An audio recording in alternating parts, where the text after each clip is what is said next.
Hey guys, welcome back to anime Tamil explained. இன்னைக்கு நம்ம solo லெவலிங்கில் season 1 episode 9 தான் பார்க்க போகிறோம். ப்ரீவியஸ் எபிசோட்லாம் பார்க்கல அப்படின்னா சேனலில் இருக்குது, செக் அவுட் பண்ணி பாருங்க. நம்ம சேனலுக்கு இப்போ தான் வரீங்கன்னா ஒரு சப்ஸ்கிரைப் போட்டு விட்ருங்க. நான் டெய்லி அனிமே கண்டென்ட் போட்டுட்டே இருப்பேன். இந்த வீடியோ பார்த்துட்டு உங்களுக்கு பிடிச்சிருக்கு அப்படின்னா ஒரு லைக் மட்டும் போட்டு விட்ருங்க. எனக்கு ரொம்ப மோட்டிவேட்டடாக இருக்கும். வாங்க இப்போ கதைக்குள்ள போகலாம். லாஸ்ட் எபிசோடில் சங்கும் மற்ற ஹண்டர்ஸும் சேர்ந்து ஒரு D-rank டஞ்சன் போயிருப்பாங்க. அங்கிருந்து தான் அந்த எபிசோட் ஸ்டார்ட் ஆகுது. இது D-rank டஞ்சன்றனால பீஸ்டெல்லாம் ரொம்ப லோ லெவலில் தான் இருக்குது. காப்ளின்ஸ் மட்டும் தான் வந்துட்டே இருக்காங்க. நம்ம டீம்லாம் இப்போ ரொம்ப லெவலப் ஆயிட்டாங்க. காப்ளின்ஸ் அடிக்கிறது அவங்களுக்கு ரொம்பவே ஈஸியாக போச்சு. அந்த 3 பிரிசனர் ஹண்டரும் சேர்ந்து காப்ளின்லாம் அடிக்க ஆரம்பிச்சிட்டாங்க. மிஸ்டர் சாங்குக்கு ஒரு கையில் அப்படின்னாலும் மேஜிக்கல் பவர் வச்சு அவர் பீஸ்டெல்லாம் மேனேஜ் பண்ணிட்டு இருக்காரு. இருந்த பீஸ்ட் எல்லாத்தையும் அவங்க மேனேஜ் பண்ணி கொண்டுறாங்க. இப்போ சாங் கேட்குறாரு, சாங் நீ வந்து முன்ன மாதிரி இல்லை, ரொம்பவே ஸ்ட்ராங் ஆகிட்ட.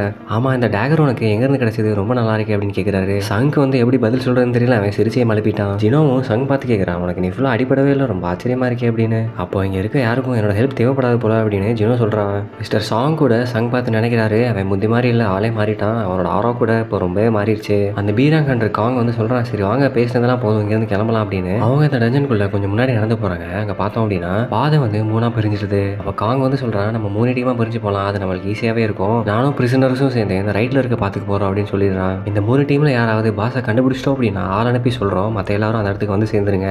ஆனால் சங்க் வந்து இப்போ அவனோட எபிலிட்டி கூடிருச்சு, அவனோட பெர்செப்ஷனே மாறிடுச்சு. 3 பாதையில் பாஸ் எங்கே இருப்பான் அப்படின்னு சங்னால கெஸ் பண்ண முடியுது. லெஃப்ட்ல இருக்க இந்த சைடு தான் பாஸ் இருக்கும், நம்ம இந்த சைடே போகலாம் அப்படின்ட்டு சாங்கிட்ட கேட்குறான். அவரும் நம்ம இந்த சைடே போகலாம் அப்படின்னு சொல்லிடுறாரு. ஸோ அதனால மற்ற 2 பேரும் பார்த்தீங்கன்னா மிடில் இருக்க பாத்தில் போகலாம் அப்படின்னு முடிவு பண்ணிடுறாங்க. இவங்க 3 டீமாக பிரிஞ்சு போகிறாங்க. அந்த நேரத்தில் காங் வந்து சங்க கொஞ்சம் நேரம் ஒத்து பார்த்துட்டு அதுக்கப்புறமா போகிறான். பார்த்தோம் அப்படின்னா நடுவில் இருக்க 2 டீம் வந்து காப்ளின்ஸோட ஃபைட் பண்ணிட்டு இருக்காங்க. இந்த பாதையில் காப்ளின்ஸ் மட்டுமே இருந்தால் நம்மளால நல்லாவே சமாளிச்சிட முடியும் அப்படின்னு நினைக்கிறாங்க. அந்த நேரத்தில் அவங்க 2 பேரில் இருக்க ஒருத்தன் சொல்கிறான், நான் வந்து ரெய்டு முடிஞ்சவனே அப்பாலஜைஸ் பண்ண போகிறேன் சங் கிட்ட. நம்ம போன ரைடில் டபுள் டஞ்சனில் ஓடி போயிட்டோம், எனக்கு மனசு உறுத்திட்டே இருக்கு, எனக்கு மனசே கேட்கல. நம்ம வந்து இப்போ ப்ரொஃபஷனலாக ஹண்டர்ஸ் ஆகிட்டோம், ஒரு நல்ல லீடர் வந்து இப்படிலாம் பண்ண மாட்டான் அப்படின்னு சொல்லி ஃபீல் பண்ணி சொல்லிட்டு இருக்கான் அவனோட ஃப்ரெண்டு கிட்ட. இங்கே பார்த்தோம் அப்படின்னா காங்கும் மற்ற பிரிசனர்ஸும் ரைட் சைடு ஃபைட் பண்ணிட்டு இருக்காங்க. அந்த பிரிசனர்ஸ் எல்லாமே காப்ளின் வந்து அடிச்சு கொண்டுட்டு இருக்காங்க.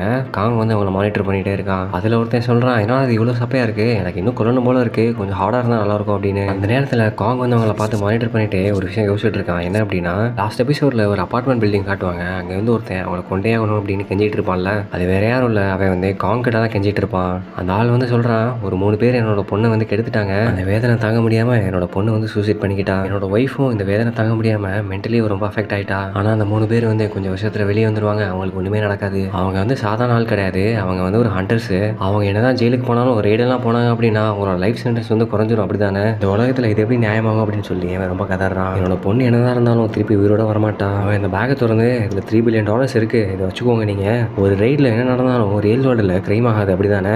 நீங்கள் வந்து இந்த காசை எடுத்துட்டு அந்த 3 பேரையும் கொண்டுருங்க எனக்காக அப்படின்னு சொல்கிறான். அதனால தான் காங் வந்து அந்த 3 பேர்த்தையும் அந்த டஞ்சனுக்கு கூட்டிகிட்டு வந்திருக்கான். காங் சொல்கிறான், அவங்க 3 பேர்ட்டையும் வெளியில் போய் நான் இன்ஸ்பெக்டர்கிட்ட என்ன சொல்ல போகிறேன் தெரியுமா, அவங்க 3 பேரையும் காப்ளின் பீஸ்ட்டை வந்து அடிச்சு கொண்டுருச்சு அப்படின்னு சொல்ல போகிறேன். அப்படியே அதை கட் பண்ணிட்டு இங்கே பார்த்தோம் அப்படின்னா அந்த நடுவில் போன 2 பேரும் பாத்தில் போயிட்டே இருக்காங்க.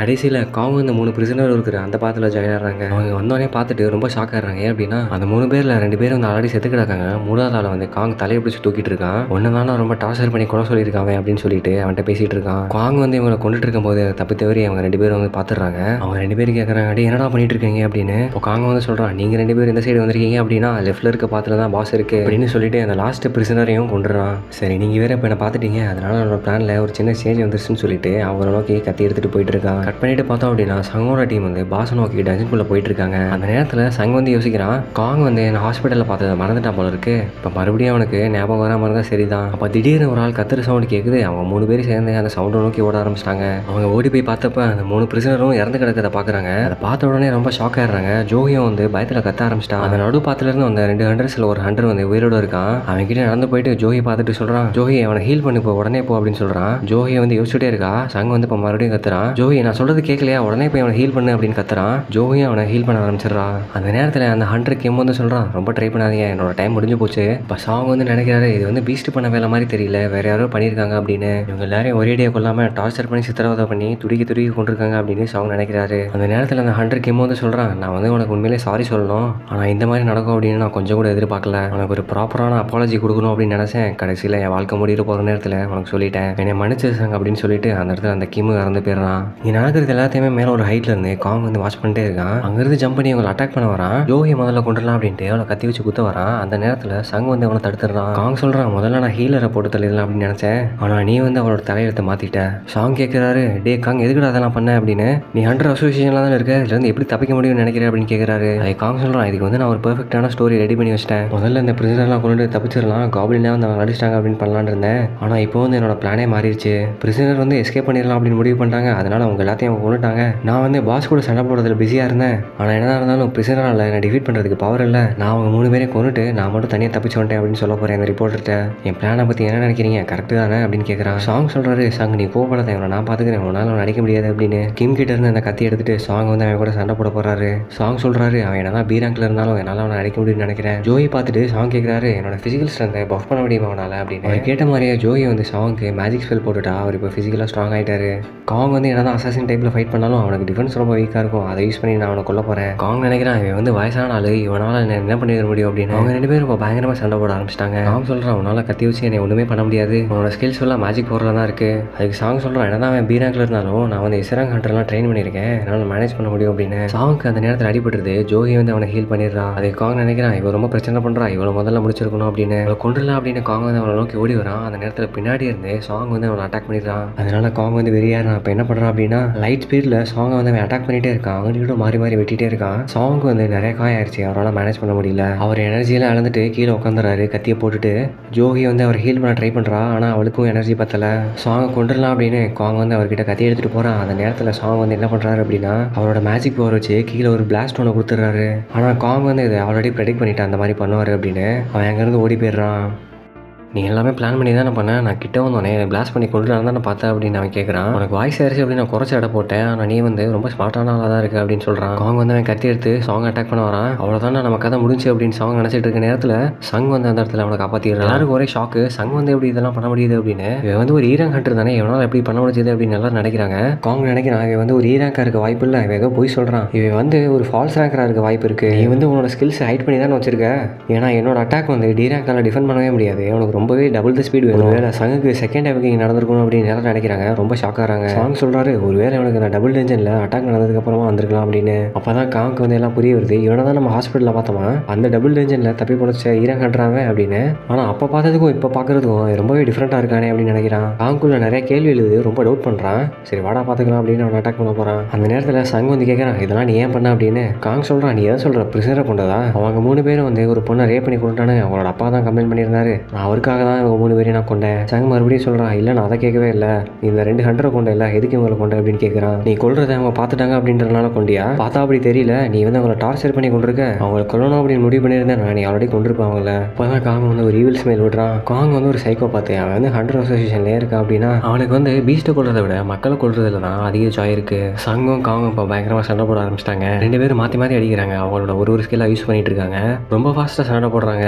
சங் வந்து இப்போ அந்த பீராங் ஹண்டருக்கு ஈக்குவலாக சண்டை போட்டுட்டு இருக்கான். இதை பார்த்து அவங்க இருக்கிற மற்ற 2 ஹண்டரும் ரொம்ப ஷாக் ஆயிடுறாங்க. என்னடா அவங்க இப்படி சண்டை போடுறாங்களே அப்படின்னு. அந்த நேரத்தில் காங் வந்து சங் அட்டாக் பண்ணிடுறான். அவனுக்கு கால் அடிபட்டுருச்சு. ஆனால் சங்குக்கு வந்து ஃபுல் ரிகவரி ஆப்ஷன் இருக்குது அப்படின்றது காங்கு தெரியல. அதை யூஸ் பண்ண உடனே ரொம்ப ஷாக் ஆயிடுறான். என்னடா அதே புதுசாக டக்குன்னு ஹீல் பண்ண ஆரம்பிச்சிட்டான், இவன் அதை எப்படி பண்ணுறான் அப்படின்னு யோசிச்சுக்கிட்டே இருக்கான். இங்கே வந்து அந்த நேரத்தில் நோட்டிஃபிகேஷன் வருது சிஸ்டமில், உங்களோட எனிமீஸை டிஃபீட் பண்ணணும் அப்படின்னு. அப்போ தான் சங் ஒன்று ரியலைஸ் பண்ணுறான், இந்த சிஸ்டம் வந்து எனக்கு இன்னொரு ரீசன் கொடுத்துருக்கு உன்னை கொள்றதுக்கு. இதெல்லாம் கேட்டுக்கிட்டு இருந்த காங் வந்து நினைக்கிறான், சிஸ்டமா என்னடா சொல்லிட்டு இருக்க, எதை பற்றி சொல்லிட்டு இருக்க அப்படின்னு. எனக்கு தெரியாது, ஏதோ ஒன்று இந்த சங்குக்கு தெரிஞ்சிருக்கு அப்படின்னு நினைக்கிறான். சங் வந்து இப்போ ஃபுல்லாக ரெக்கவர் ஆகிட்டு அவனோட ஃபுல் ஸ்பீடில் அடிக்க போகிறான். காங்க்கு வந்து இப்போ ரொம்ப ஆச்சரியமாக போயிடுச்சு. சங் வந்து அவனை கத்தி வச்சு அடித்த உடனே அந்த பாய்சன் வந்து டேங்க்கு போயிடுச்சு. இல்லை அவன் பாய்சன் பிளேட்லாம் வச்சிருக்கான் அப்படின்னு அவன் நினைக்கிறான். உங்ககிட்ட இருக்க ஸ்பெஷல் பவர் மாதிரி என்கிட்ட ஒன்று இருக்குடா அப்படின்னு அவன் ஒரு டாக்டிக்ஸ் யூஸ் பண்ணுறான். திடீர்னு காங் பார்த்தீங்க அப்படின்னா காற்றுல மறைஞ்சு போயிடுறான். அவனுக்கு வந்து ஒரு இன்விசிபிள் பவர் இருக்குது. அந்த பவர் மூலியமாக அவன் யாருக்குன்னு தெரிய மாட்டான், அவனோட ஸ்மெல் கூட வராது. இப்போ சங் வந்து கொஞ்சம் ஸ்ட்ரகிள் பண்ணிட்டு இருக்கான், அவன் எங்கேருந்து அட்டாக் பண்ணுறான் அப்படின்னு அவனுக்கு தெரியவே இல்லை. ஆனால் கொஞ்சம் நேரத்துக்கு அப்புறமா சங்னால் அவன் எங்கேருந்து அடிக்கிறான் அப்படின்னு ட்ராக் பண்ண முடியுது. அவனோட அட்டாக் எல்லாத்தையுமே அவன் சூப்பராக பிளாக் பண்ணிடுறான். ஒரு அடி கூட அவன் மேலே விழவே இல்லை. அந்த நேரத்தில் தான் சங் வந்து மர்டரஸ் இன்டென்ட் அப்படின்ற ஒரு ஸ்கில்லை யூஸ் பண்ணுறான். அது யூஸ் பண்ண உடனே காங் வந்து இப்போ வேற ஒரு ஸ்டேட்டுக்கு போயிட்டான். அவன் மைண்டுக்குள்ளே வந்து இப்போ காங்க்கு வந்து என்ன நடக்குதுன்னே புரியல, என்ன பண்ணுறதுனே தெரியல. அவன் அங்கிட்டு முடிச்சுட்டே இருக்கான். அந்த நேரத்தில் சங் வந்து அவனை கத்தி வச்சு குத்திடுறான். காங்க்கு வந்து அடிபட்டுருச்சு. அவனோட கடைசி நேரத்தில் சங் பார்த்து கேட்குறான், அவனுக்கு எப்படி இவ்வளோ பவர் வந்தது, நீ வந்து ஒரு ஈராங் ஹண்டர் தானே. அதுக்கு சங் சொல்கிறான், நீ வந்து இப்படி நினச்சிக்கோ, ஒரு பேட்டிலுக்கு அப்புறமும் எனக்கு லெவலப் ஆகும், இப்போ புரியுது அவனுக்கு அப்படின்னு சொல்கிறான். அப்போ வந்து காங் வந்து சங்க்கு ஒரு அட்வைஸ் பண்ணுறான், நீ ரொம்ப ஸ்ட்ராங் ஆகிட்டே போகிற, அதே மாதிரி ரொம்ப டார்க்கான இடத்துக்கு போகிற, உனக்கு இன்னும் என்னெல்லாம் ஆபத்து இருக்குது அப்படின்றது உனக்கே தெரியல, பார்த்துருக்கோ அப்படின்னு சொல்லிட்டு அவன் இறந்து போயிடுறான். அவனை கொண்டதுக்கப்புறமா சங்க்கு வந்து ஒரு ரிவார்ட் கிடச்சிருக்கு. என்ன அப்படின்னா ஸ்டெல்த் மோடு தான்.